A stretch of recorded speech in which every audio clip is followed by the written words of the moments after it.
જીવું છું ત્યાં સુધી ગોંડલ તાલુકામાં કોઈ જમીન જો લઈ જવાનું હોય તો મારો બાપ દીધો ને ગુંડાગીરી વિશે આની દવા કરી મૂવી આપણે છે ને ગમે પસંદ કરે હવે આ ગુંડાગીરી આપણે નાબૂદ કરવાનું અહીંથી એલાન કર્યું તો એ જમીન પાછી અપાવે ને અને કાલની તારીખે ધારાસભ્ય સરપંચ જણાવી દેશભરમાં તમે સરપંચ પતિ બહુ સાંભળ્યું હશે, પરંતુ હવે ગુજરાતમાં તો ધારાસભ્ય પતિનું પણ ચલણ વધી રહ્યું છે. સાંભળીને નવાઈ લાગી રહી છે ને, પરંતુ આ હકીકત બનવા જઈ રહ્યું છે. ગુજરાતમાં એક બાજુ સ્થાનિક સ્વરાજની ચૂંટણીનું માહોલ છે, ગણતરીના દિવસમાં ચૂંટણીનું મતદાન થવાનું છે. એવામાં સ્થાનિક સ્વરાજની ચૂંટણીના આ માહોલ વચ્ચે ગોંડલમાંથી એક વિડીયો સામે આવ્યો છે. ગોંડલના ધારાસભ્ય ગીતાબા જાડેજાના પતિ જયરાજસિંહ જાડેજાનો એક વિડીયો સામે આવ્યો છે, જેમાં તેમણે પોતાના પત્નીનું રાજીનામું અપાવી દેવાની વાત કરી રહ્યા છે, અને એ પણ ચેલેન્જ આપીને કે જો કોંગ્રેસ આ કરી બતાવે તો હું મારા પત્નીનું રાજીનામું અપાવી દઈશ. આખી ઘટના શું છે તેના વિશે વિગતે ચર્ચા કરીએ. નમસ્કાર, તમે જોઈ રહ્યા છો ચક્રવાત ન્યૂઝ. હું આપની સાથે હેમંત.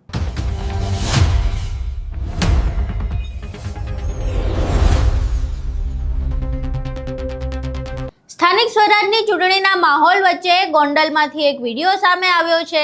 ગીતાબા જાડેજાના પતિ જયરાજસિંહ જાડેજા એક સભાનું આયોજન હતું, અને આ સભા દરમિયાન તેમણે કોંગ્રેસ ઉપર પ્રહાર કરી રહ્યા હતા અને ભાજપ માટે પ્રચાર કરી રહ્યા હતા. આ દરમિયાન તેમણે કોંગ્રેસ ઉપર પ્રહાર કરતા કહ્યું કે જો કોંગ્રેસ આ જમીન પાછી અપાવડાવી દે તો બીજા દિવસે હું ધારાસભ્ય પાસેથી રાજીનામું અપાવડાવી દઈશ. પહેલા તો એ જયરાજસિંહ જાડેજાનો આખો વિડીયો જોઈએ, જેમાં તેમણે ખૂબ જ સંવેદનશીલ વાત કરી રહ્યા છે અને પોતાના પત્નીનું રાજીનામું અપાવવાની વાત કરી રહ્યા છે. પણ તમે વિકાસની કોઈ વાત કરતા નથી, કોકે ચડાવવાની વાત કરો છો. મારે આજે આ ગામને કેવું છે કે ગામની અંદર છેલ્લા 10 દિવસનું જે વૈમનસ્ય થયું છે ને, વૈમનસ્ય ગામનું વાતાવરણ ડોયરું છે ને, એ ડોળવામાં જે તમારામાંથી આપમાં ગયા છે ને, મારા મિત્ર વાઘજીભાઈ છે, આ વાતાવરણ દોડવામાં હું ગામને ખાતરી આપું છું કે આ પ્રશ્ન ગામ સમસ્ત મોવિયા ગામના તમામ સમાજના આગેવાનો જે રીતે નક્કી કરશે એ રીતે હું ગામની સાથે ન્યાયિક રીતે રહીશ. આ ગામની જ્યારે વાત આવે, જો બધા આગેવાનો બેઠા જ છે, મેં નાની ટિકિટ તાલુકા પંચાયત હોય, મોટી ટિકિટ જિલ્લા પંચાયત હોય, મેં આ ગામને પૂછ્યા સિવાય કોઈ નિર્ણય કર્યો છે? કિશોરભાઈ, ફુરજીભાઈ, મેં જાહેરમાં ગામના આગેવાનોની યારે ચર્ચા કરીને મેં નિર્ણય કર્યો છે. વાઘજીભાઈ મને આવીને એમ કહી જાય કે હું કહું એમ તમે કરો, તો વાઘજીભાઈ એકના કહેવાથી હું કોઈ નિર્ણય કરતો નથી. હું ગામ સમસ્તે જોઉં છું, ગામનો કોઈ એક માણસ ગામનો ધણી નથી હોતો. મારી વાત તમે સમજજો. ગામના આગેવાનો કે તરફથી મેં વલણ અપનાવ્યું છે.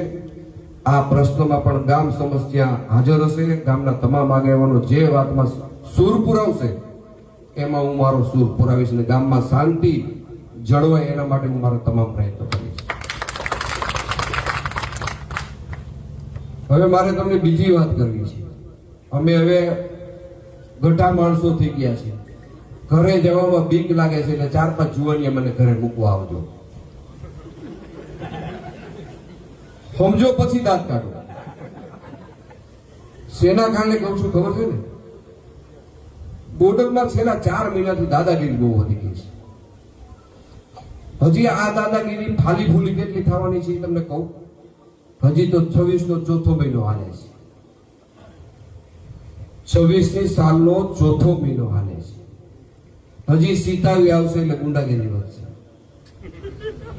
સીતાવી પછીના જેમ જેમ મહિના, સીતાવીનો 1લો મહિનો, 2જો મહિનો, 3જો મહિનો અને 11મો મહિનો આવશે ને ત્યાં તો હરણના ખોપરા ફાટી જાય ને ભાઈ, એમાં ગુંડાગીરી પોકા કાઢી નાખવાની છે.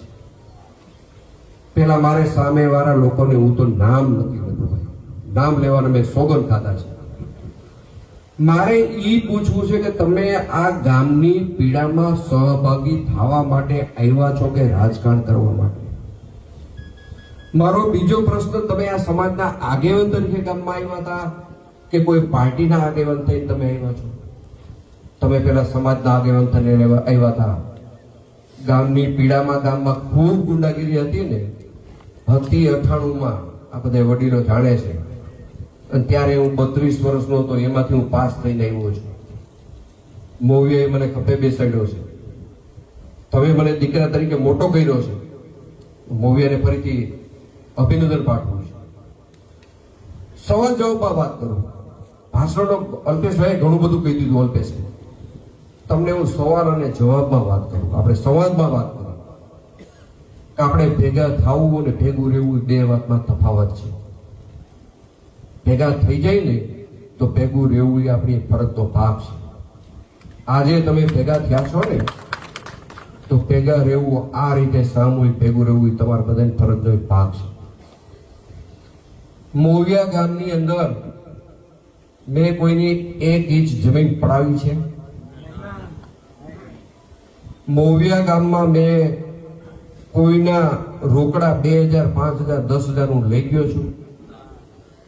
મારો દીકરો લઈ ગયો છે? તો આ પેલા તો ગુંડાગીરીની મારે વ્યાખ્યા સમજવી છે. મોવિયા પાસે છે કે તમે ગુંડાગીરી કેને કહો? હું ગુંડાગીરી એને કહું છું કે એક પસીનો પાડીને જમીનમાંથી પેદાશ કમાઈને એની આજીવિકા રણતો હોય એવા માણસની જમીન કોઈ પચાવી પાડતું હોય ત્યારે મારે રામ મંદિરનું પૂજારી ન બનાય. અને આપણે આજે નક્કી કરીએ, હું વ્યક્તિગત મારા માટે કોઈને દબાવવાના પ્રયત્ન કરું ત્યારે તમે મારી સામે આવી જાય. તો સામૂહિક હિતમાં કોઈનું મકાન, કોઈની જમીન, કોઈની આબરૂ, કોઈની જાનમાલ, ત્યારે હું આ રામ મંદિરમાં પૂજારી તરીકે રહી જાઉં કે હું મારી ફરજ બજાવું? તમે મને કહો શું કરું? હું ટોકરી લઈ લઉં? ધોકો લેવો કે ટોકરી લેવી તમે નક્કી કરો. હું તમે કયો એ રીતે તૈયાર છો. તમે જો અત્યારે રામ મંદિર તો આઈને લઈ જાઓ.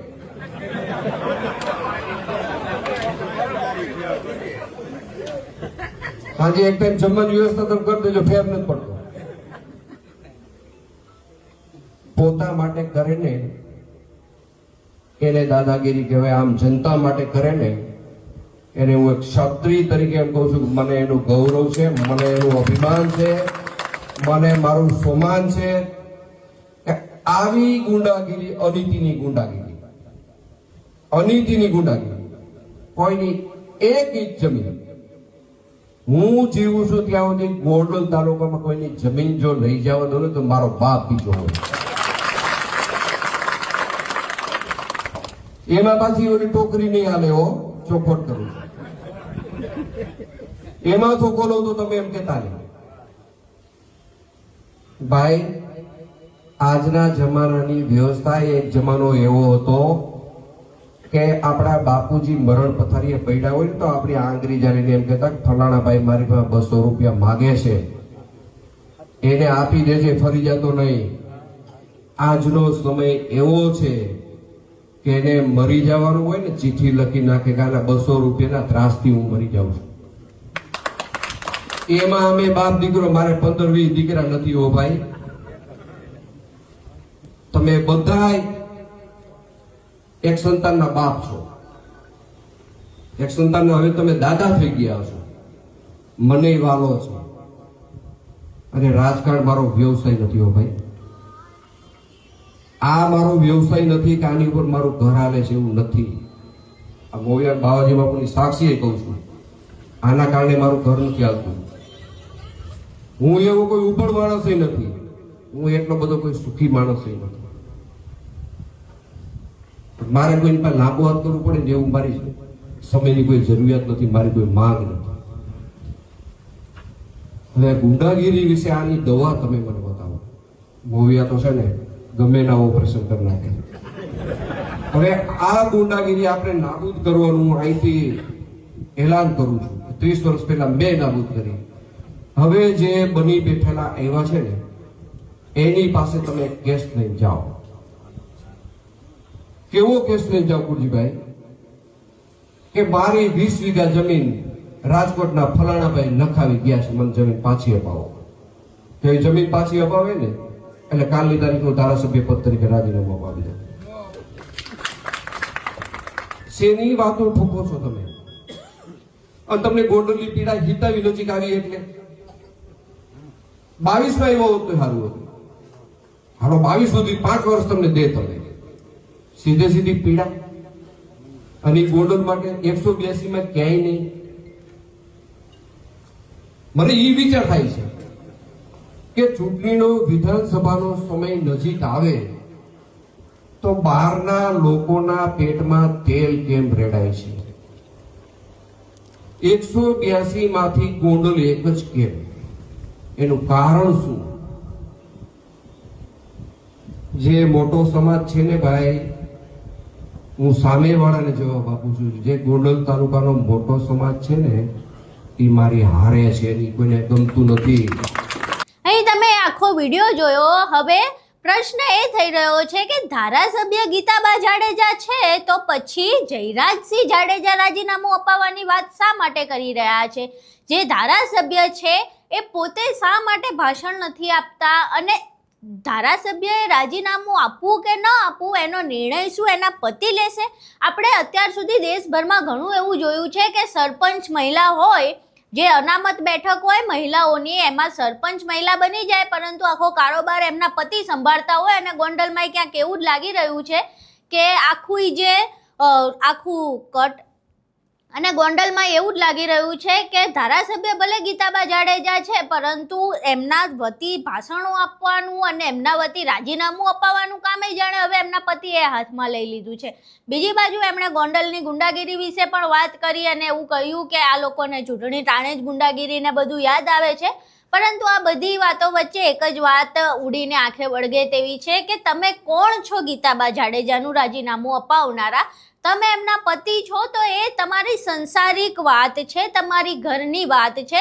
પરંતુ જ્યારે ચૂંટણીની વાત આવે કે જ્યારે ભાષણ આપવાનું હોય ત્યારે એક કામ એક ધારાસભ્ય તરીકે ગીતાબા જાડેજાનું છે, જયરાજસિંહ જાડેજાનું નહીં. અને જે પ્રમાણે રાજીનામું આપવાની વાત કરવામાં આવી, જો આ જ વાત ગીતાબા જાડેજાએ પોતાની રીતે કહી હોત અને આ જે જુસ્સો છે ને આ જ છટા સાથે કહી હોત કે આ કામ નહીં થાય તો હું રાજીનામું આપી દઈશ, તો એ વાત આખી અલગ હતી, તેનો પ્રભાવ આખો અલગ પડત.